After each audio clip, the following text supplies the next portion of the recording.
बरं, self help पुस्तकं वाचताना कधी असा विचार मनात आलाय की ह्या ज्या आजच्या आधुनिक वाटणाऱ्या कल्पना आहेत त्यांची मुळं कदाचित खूप खूप जुनी असू शकतील?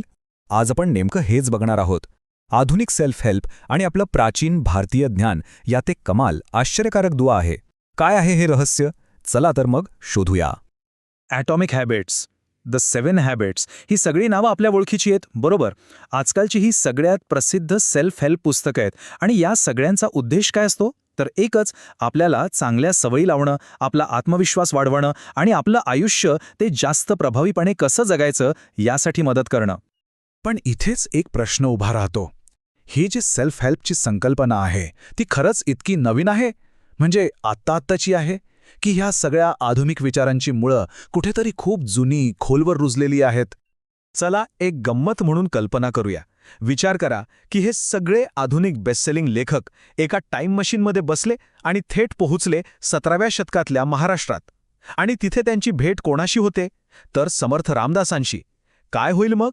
याच इंटरेस्टिंग कल्पनेत आपल्या प्रश्नाचं उत्तर लपलेलं आहे. म्हणजे बघा, एका बाजूला आहेत 17व्या शतकातले समर्थ रामदास आणि दुसऱ्या बाजूला आहेत 20व्या आणि 21व्या शतकातले लेखक. किती मोठं अंतर आहे नाही का? शेकडो वर्षांचं. पण तरीसुद्धा त्यांच्या विचारांना जोडणारा एक पूल आहे, एक समान धागा आहे जो या सगळ्यांना एकत्र बांधतो. तर आपण परत आपल्या त्या काल्पनिक भेटीकडे येऊया. हे सगळे लेखक समर्थांना भेटतात आणि म्हणतात, स्वामी, तुमच्या दासबोधमधल्या संकल्पना खरंच खूपच प्रभावी आहेत. आम्ही विचार करतोय की त्या आजच्या लोकांना समजतील अशा सोप्या नव्या भाषेत मांडू का? पण हे बोलताना एक खूप महत्त्वाचा फरक त्यांच्या लक्षातच आलेला नव्हता. आणि यावर समर्थक कदाचित स्मितहास्य करून म्हणाले असतील, अरे थांबा, माझ्या दासबोधातील विचार घेण्याआधी तुम्हाला एक गोष्ट समजून घ्यावी लागेल. पुस्तक आणि ग्रंथ यातला साधा पण खूप महत्त्वाचा फरक. आणि मित्रांनो, हाच फरक, हाच या संपूर्ण चर्चेचा केंद्रबिंदू आहे. तर मग काय आहे हा फरक? पुस्तक आणि ग्रंथ ह्यात नेमकं असं काय वेगळं आहे? चला हे आपण थेट समर्थांच्याच शब्दांतून समजून घेऊया. समर्थांनी ग्रंथांची व्याख्या दासबोधामध्ये स्वतःच करून ठेवली आहे. ते म्हणतात, जेणे होये उपरती, अवगुण पालटती, जेणे चुके अधोगती, त्या नाव ग्रंथ. म्हणजे काय? तर ज्याच्या वाचनाने वाईट गोष्टींबद्दल मनात तिटकारा निर्माण होतो, ज्याच्यामुळे आपले अवगुण म्हणजे आपले दोष बदलतात आणि ज्यामुळे आपलं पतन, आपली अधोगती टळते, त्याला ग्रंथ म्हणतात. किती सोपी आणि सुंदर व्याख्या आहे.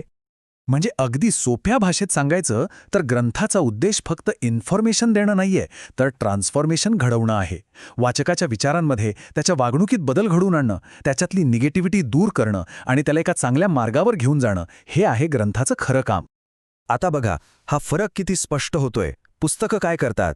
ती आपल्याला माहिती देतात, आपलं ज्ञान वाढवतात.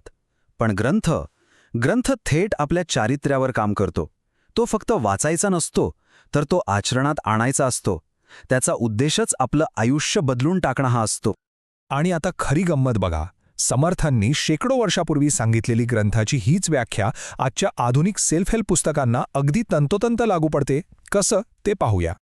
एक उदाहरण घेऊया. स्टीफन कोवे, ज्यांचा द 7 हॅबिट्स हे जगप्रसिद्ध पुस्तक आहे. ते पुस्तकाच्या सुरुवातीलाच स्पष्टपणे लिहितात की हे पुस्तक फक्त वाचण्यासाठी नाही, हे आचरणात आणण्यासाठी आहे.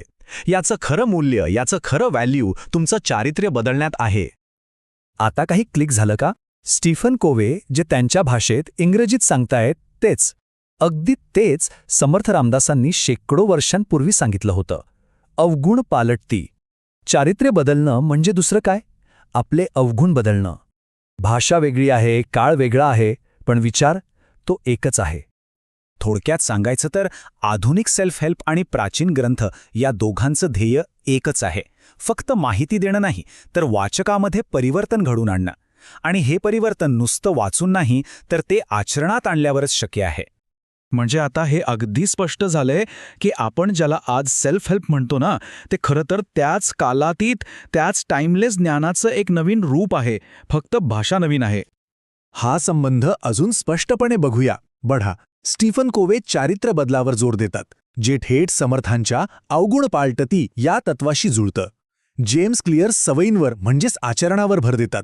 आणि खरं तर सगळ्यात सेल्फ हेल्प पुस्तकांचा अंतिम उद्देश काय असतो? तर आपलं आयुष्य सुधारणं, म्हणजेच अधोगती चुकावी, आपलं पतन टाळणं. याचा अर्थ काय? भाषा वेगळी असेल, संस्कृती वेगळी असेल, काळ वेगळा असेल, पण स्वतःला अधिक चांगलं बनवण्याचं जे मूळ तत्व आहे ना, ते एकच आहे. ते बदलत नाही. आता एक गोष्ट स्पष्ट करायला हवी. इथे उद्देश कोणाला मोठं किंवा छोटं ठरवण्याचा नाहीये. आधुनिक लेखक कमी आहेत किंवा त्यांनी काहीतरी कॉपी केले असं म्हणायचं नाहीये अजिबात. मुद्दा फक्त इतकाच आहे की स्वतःला सुधारण्याची, स्वतःमध्ये बदल घडवण्याची जी माणसाची इच्छा आहे ती युनिव्हर्सल आहे, सार्वत्रिक आहे. ती कुठल्या एका काळापुरती किंवा संस्कृतीपुरती मर्यादित नाही. त्यामुळे पुढच्या वेळी जेव्हा एखादं सेल्फ हेल्प पुस्तक हातात घ्याल तेव्हा हा विचार नक्की करून बघा की कदाचित यातही असं काहीतरी दडलंय जे शेकडो वर्षांपासून मानवी ज्ञानाचा भाग आहे. आणि मग हा प्रश्न पडतोच की आज आपण जे काही वाचतो त्यात असं कोणतं कालातीत ज्ञान लपलेलं असेल. विचार करण्यासारखी गोष्ट आहे, नाही का?